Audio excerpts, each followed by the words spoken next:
Hi, Michael Force here again. Welcome to base lesson number 3. Well, in this lesson, I'm going to talk about crafting your brand and design really that helps captivates and sells seamlessly. The better your branding, the better your look and feel of your website, your blog, your own personal brand, the higher your conversions, the more your trust is created with your users and fans or anybody who's finding you and coming across your content or value that you're providing online. So I'm going to show you exactly how to do that, how I've done it successfully, and how you can leverage my experience and expertise over the last 20 years in sales and marketing for your own benefit here. Now, crafting and branding and design is very important to me. As you can tell, just even with Digital Altitude, I really kind of comb over every detail. There is a fine line between perfectionism and actually getting out of the gates and getting things done and then tweaking over time. That's incredibly important. So I'll definitely walk you through some of those pitfalls because I've been through them. And let's get into crafting a brand and proper design to make sure that you're out of the gates and you're getting really the best look and feel for and it's all relative too, so keep that in mind that it's not so much about obsessing over colors. There are certain colors that convert, there are certain words that convert higher and different things, and I'll break all those down for you so you have a clear understanding of what to do and what not to do. So let's jump into lesson 3 and I'll see you on the inside. Hello, Michael Force here. Welcome to lesson number 3 of the Base Digital Business Mastery course here. This is all about crafting a brand and design that captivates and sells seamlessly. Let's dig in here. Now, what I've seen over the years is the uniqueness to a brand is usually what people remember. So what colors, what's the vision, what's the product, there's usually a story behind it. All of these kind of things are typically what makes up a brand. Clarity has a critical role on how we make decisions and relate with the people and brands around us. Now, you won't be able to learn everything all in a day, but as you begin to interact with a clear version, you'll be able to develop emotional understanding of who and what a brand is. In life, we call this personality. In business, we call it branding. Now, congratulations, you have made it to lesson number 3, and your formal launch of your brand is just around the corner here. In lesson number 3, we'll discuss leadership, personal development, goals, visions, weaknesses, and fears. You learned about how you are and what you are as an entrepreneur, and how you should be thinking on this uncharted journey. Now, in module number 2, you learned how to establish your company legally and how to protect your brand and how to write your business plan and what financial practices you must have in order to run a successful business. Today, we're going to discuss branding and design, an area of business I personally believe is the most important on your entrepreneurial journey. When people ask me how I've been so successful, my answer is always the same. My attention to detail in my intentionality with branding. Let's take off and our startup hats for a moment and put on our designer hats instead. I've always defined a designer as this: anyone who devises ways to change existing situations into preferred ones. Today, in this coaching video, you are a brand designer. You're designing your business models, your customer experience, your product, your banking process, your culture, and sure, even your business cards. Before we dive too deep into design, I'd like to speak to the more classic definition of branding first. Let's begin with removing a few myths about branding. A brand is not a logo. A brand is not a matching graphic design. A brand is not how a company advertises. A brand is not a product. A brand is the all-encompassing global emotional experience a customer has with your company. At the core, brands are just feelings. When a person has enough emotional experiences with your company, you're said to have a brand, whether you like it or not. If you are open for business and have interactions with customers, you have a brand. Which leads me to one of my favorite quotes. Your brand isn't what you say it is, it's what they say it is. Luckily, you can control the emotional definition of your company. You can manufacture a consistent echo chamber of experiences that help create a steady feeling when people interact with your company. This is the art of branding. Let's start from the beginning. What's the purpose of branding? Why do large companies pay hundreds of thousands of dollars to firms to brand or rebrand their organization? Think about that for a second. The answer is to differentiate. And not just to be a little different, but to be really different. Biologically, the human mind is hardwired to only notice what's different. In a sea of gray bloggers, t-shirt companies, design firms, coffee shops, and ad companies, how is your brand going to become a bright yellow dot? How are you going to become so vastly different that your organization can't help but become talkable?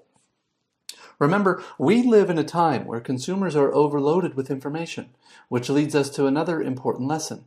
A wealth of information creates a poverty of attention. How do we stand out in a noisy marketplace? How do you fabricate a brand that represents the emotions you desire? In my experience, it's broken down into 4 areas, which we'll discuss today. Number 1, you know your brand vision. Number 2, you know your whyology. Number 3, you know you're good and different. Lastly, you've layered your brand story into your business model. Know your brand vision. As I mentioned earlier, brand is just feelings. Creating the correct emotions can be difficult. There are 2 types of brands. The first is an accidental brand, which is a product, service, or an organization who blends in with the market and has no purposeful emotional consumer strategy. Let's get real here, guys. This is probably most of you at this point. Next is the intentional brand, a product or a service or organization which people are connected at such an emotional level, they believe there is no substitute for the company in the market. Now, obviously, we all want an intentional brand, but what does that process look like? Well, let's begin with our first task. I want you to define 5 brands that you love, not 3, I want 5. Not just brands that you love their design or their customer support. I want the whole package. Brands that you wish you had started. Brands that would work for you if you needed the job. Brands that impress you at every corner. This should take a little research. Spend some time here. Maybe 15-20 minutes scouring the internet. Then I want you to list off 5 reasons why you love each of these brands. You should have a total of 25 reasons when you're done. For example, I love Chick-fil-A. Why? I enjoy how their staff responds to pleasure with almost every customer request. Their strategy, I believe their management has taught a philosophy of servant leadership to its employee training systems to enforce the impact that language has on their customers. Lastly, as a bonus, I want you to ask yourself if the employees to the owner of this brand are happy. Not just content and cheerful, but actually love their work. In my experience, a wonderful external brand with merely satisfied employees or burnt-out owner is a serious sign that a brand is a marketing phony and primarily cares about financial results. Their focus is value profit before people. You might want to consider choosing another brand for your list. Next, I find it difficult for an entrepreneur to begin crafting their brand vision without knowing what they do better than another company in the world. I call this a company's onlineness. This is your second task. I want you to fill in the blank. My company is the only blank that blanks. It might look something like this. My company is the only burger shop that owns an organic farm. By defining this statement, you'll help initiate the clarity process for your branding journey. And even better, it'll become a great statement to derive direction for your marketing efforts in your brand in your future. Second, know your whyology. Simon Sinek, he wrote the book Start With Why, touched on the topic for leadership. I'm going to discuss his theory with this in the arena of branding. It's this area of messaging that I believe will complete the foundation required to build a clear, intentional brand. For every entrepreneur in the world who knows what their business does, some entrepreneurs may even know how they do it, different than others. But very few entrepreneurs know why they do what they do. For example, Digital Altitude breaks down like this: education for aspiring entrepreneurs. That's what we do here at the granular level. We have training and coaching courses driven by experimental learning and accountability to a community of fellow starters. That's how we do it differently than most. As for why, we must dig deeper for this. This is your purpose, your calling, and the reason you get out of bed in the morning. But defining your why can be difficult. Let me explain. A person's why is driven from deep inside their limbic brain. It's this portion of the human mind responsible for emotions, trust, loyalty, and gut decisions. Interestingly, this portion of the brain has no capacity for language. For example, if I asked you why you love your spouse, the chances are that you would spew out a list of facts and features, but you would really never get to the core. Again, why do you love your spouse? Almost out of frustration, you would likely yell back, because I just do. Your lack of emotional answer is very common. It's difficult for your limbic brain to put those feelings into words because there is no cognitive ability for a language in this portion of the brain. On the contrary, the what and the how are driven from the neocortex portion of the brain. This is the portion of the human mind responsible for analyzing facts, figures, and data. It's where you house all capacity for language. It's the portion of the mind responsible for asking the limbic brain the very important question, should I care? Shockingly, this is exactly how consumer psychology works out. Most marketers list off what their brand does with a long list of facts, figures, and data. They ask if they want to buy, click, read, more, watch, so on and so forth. It looks something like this. The customer's neocortex receives the message, understands the what and how, and asks the limbic brain, should I care? The common answer is no. For example, let's say I add a pop-up email to capture the DA website that reads, we have over 1,000 members, hundreds of educational articles, learn how to start your own business, subscribe. That's not compelling, is it? To be honest, there are probably over 100 companies that claim to do the same thing, many of which that do it quite well. How does an entrepreneur get around this? How do we get people to catch the feeling of our brand? How do we tap into the emotional side of potential customers and lure them into our brand community? We lead with our why.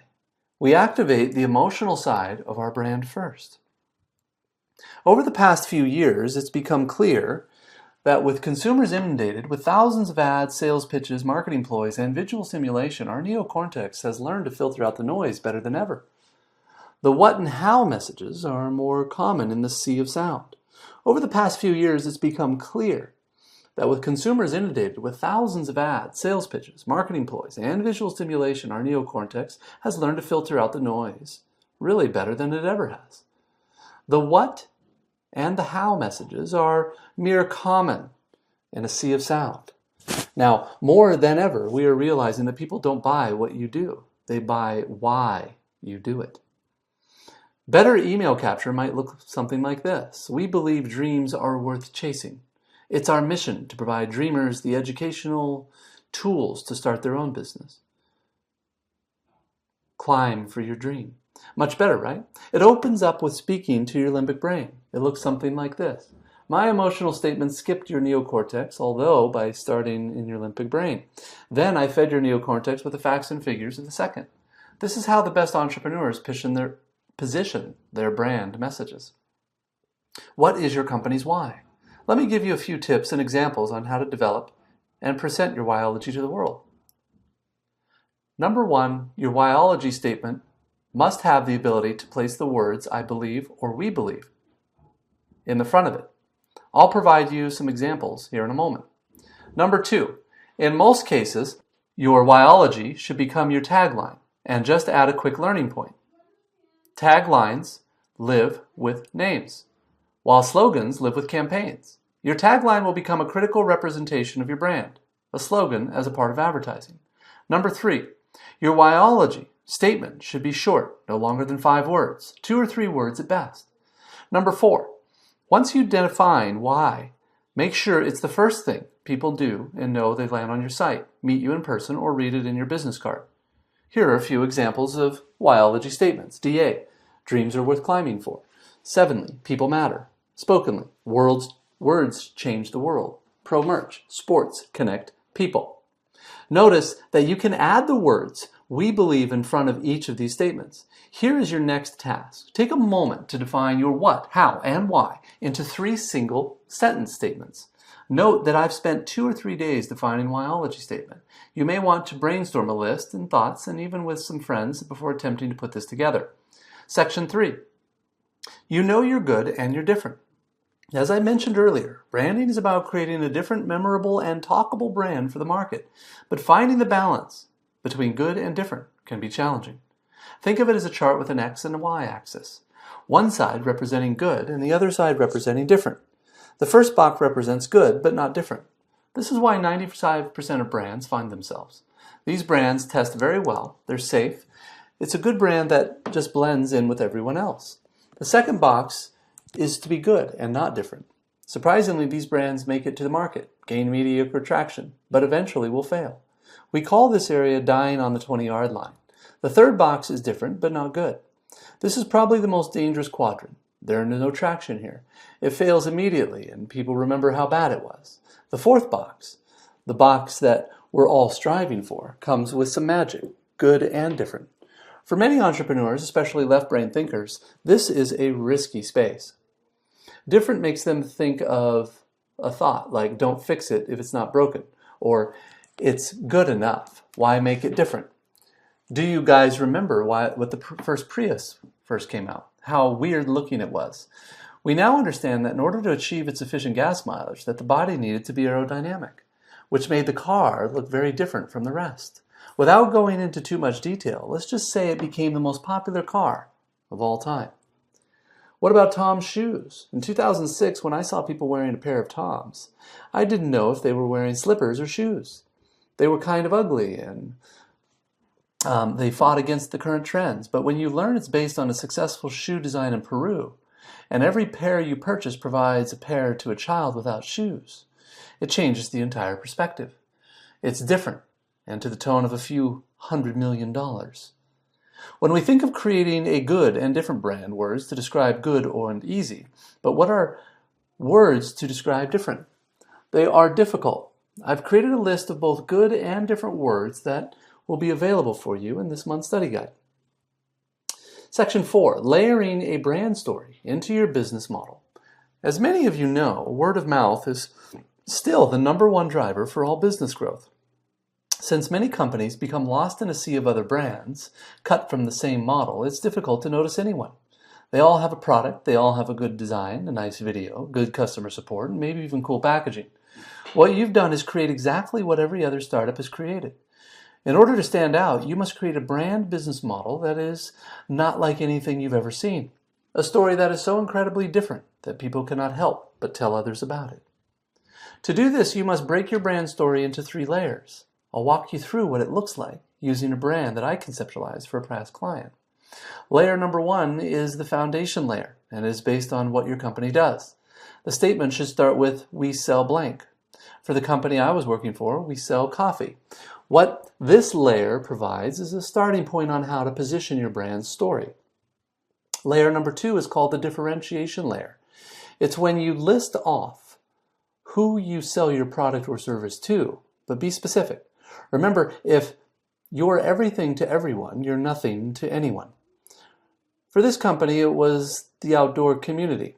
This now gives us something substantial to work with. If we try to differentiate on we sell coffee, we're going to die in the streets. But now we've narrowed our customer focus and we can begin layering into creative elements to emotionally connect with our unique outdoor customer.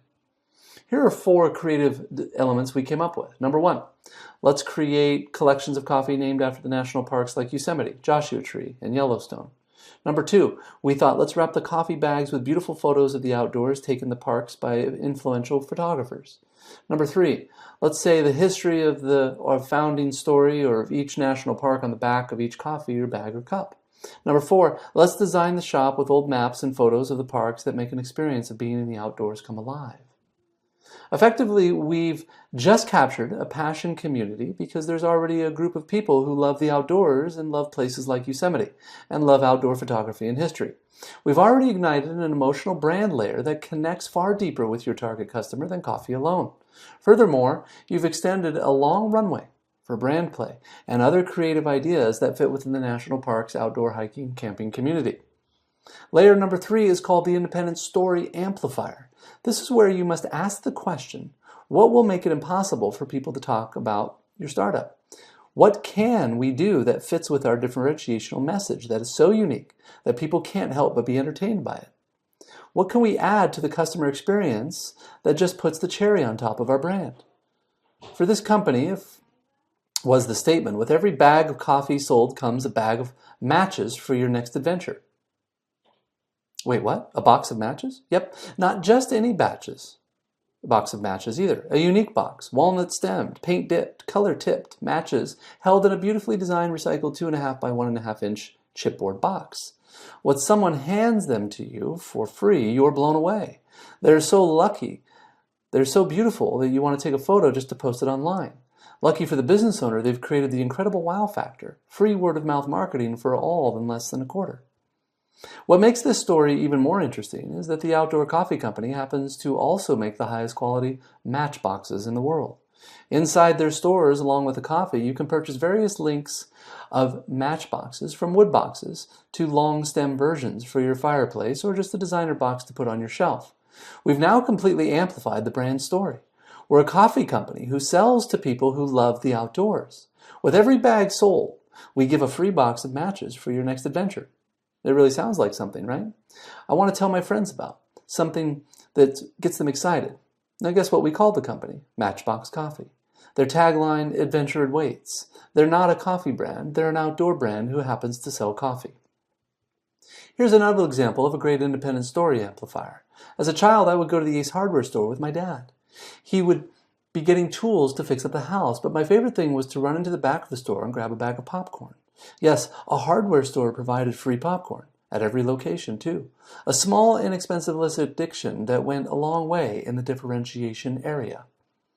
As for me, I'm planning to buy some things here in California. And guess what I'm going to call it? Digital Altitude. A place where people can come for free, meet quarterly for workshops, and have some weekends to spend some time and learn about marketing and starting an online business for entrepreneurs. I could only imagine that one of you would tell a friend and actually like this. You have to check out this thing called, Digital Altitude. This guy started it, and it's actually a real, place where you can go and learn marketing and collaborate with other entrepreneurs and marketers. It's amazing. You should check it out. Here's a few important notes on creating an effective amplifier. Remember, you're creating an echo chamber. Every element needs to be fed into another element. Number one, your amplifier must feel brand cohesive. If we give away screwdrivers instead of matchboxes, it wouldn't make much sense. Number two, make obvious connections, not long extensions. Number three, it must be so interesting that it catches people off guard. Number four, it must be affordable. This brings us to our next task. Layer your brand story into your business model. I've included this exercise in this module study guide. Next, I want you to speak briefly to graphic design. I want you to listen carefully to this statement. If your company doesn't have a great graphic design, you will fail. As you know, graphic design is not your brand. It is just one form of expression of your brand. My main point is this: quality design is no longer optional. In today's market, you're competing with companies who have the best designers in the industry. It can seem overwhelming, but remember, the power of good design is key. Here are a few examples of good design. Good design equals credibility. Good design equals trust. Good design equals referrals. Good design equals quality. Good design equals reliability. Good design equals professionalism. Good design equals conversion. On the flip side, bad design equals unreliable. Bad design equals uncertainty, equals concern, equals inferiority, equals inadequacy, equals amateur, equals stagnant. This doesn't mean that you need to hire a full-time designer, but you do need to recognize the power of quality design as an entrepreneur. Here are a few suggestions. Design is about developing your eye. You need to know how to use tools like Photoshop to be a great designer. Excuse me, you don't need to know how to use tools like Photoshop to be a great designer. Work on expanding your understanding of quality design. Number two, if you're not a photographic designer, don't design your own materials for your startup, period. It reminds me of one of my favorite quotes. Do what you do and do it well. And what you don't do, outsource. With freelance sites like 99 Designs or Fiverr or Odesk or Upwork, you should be able to find a reliable designer at a very good price. There are a few things to remember. Leverage the use of templates in places like the Envato Marketplace. Don't try to reinvent the wheel.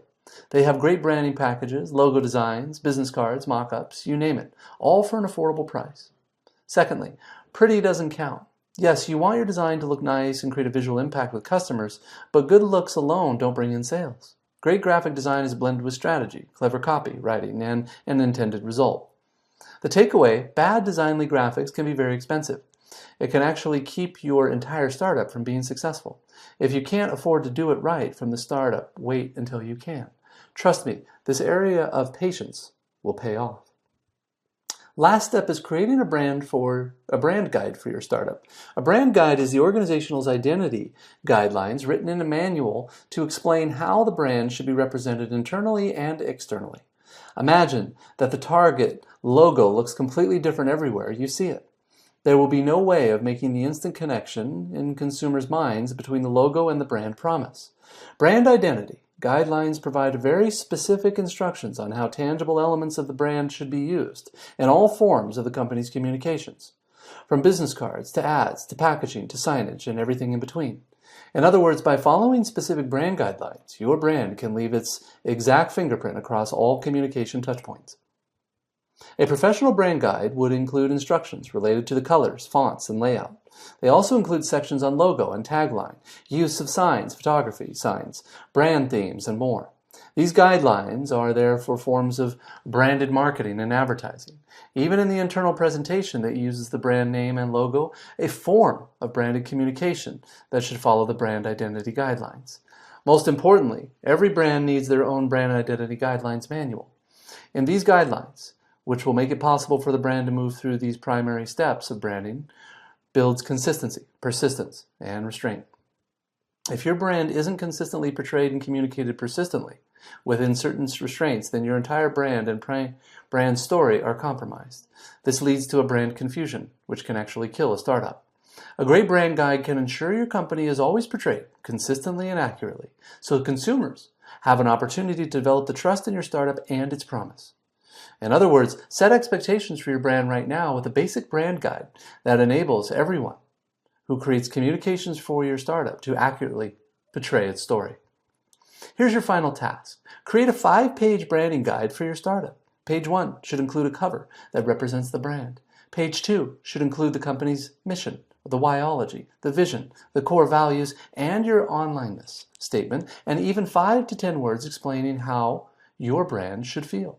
Page 3 should include the logo, your brand's color palettes and fonts, titles, headlines, and body fonts. Page 4 should include 2 examples of your brand's photography style. Page 5 should include a business card markup and ad mockup to the visual brand executed in the graphic design form. I've included the DA 5-page brand guide as a PDF that you can actually download below.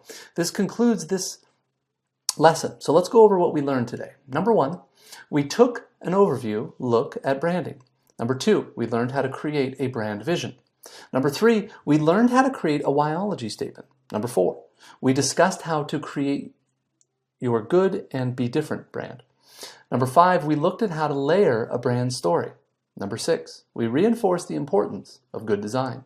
Number 7, we learned how to create a brand guide for your startup. You also have 5 important tasks to do here. Number 1, list off 5 brands you love, why, and your assumed strategies behind them. Number 2, create your startup's onlineness statement. Number 3, define your startup's what, how, and whyology statement. Number 4, layer your brand story into your business model. And number 5, create your 5-page brand guide. Next, to finish the module, you want to read the short PDF pack below. Then complete your study guide and checklist. This shouldn't take longer than 90 minutes. And also pick up a copy of the module's recommended reading, audio and or print, before moving on to the next lesson. Lastly, the next lesson is all about architecting a sales-driving brand-building website. It's the final module before we launch you to your world. Here's a sneak peek of what we'll be learning. Number 1, how it meets science in good UI and good UX. Number 2, how to position important web messages first. Number 3, the science behind conversion thinking. Number 4, critical components behind winning websites. Thanks for joining me today here on this lesson. Thanks for being brave enough to change your life and chase your dreams here. I'll leave you with this quote. You are what you do, not what you say you'll do. I'll see you on the next lesson. Take care.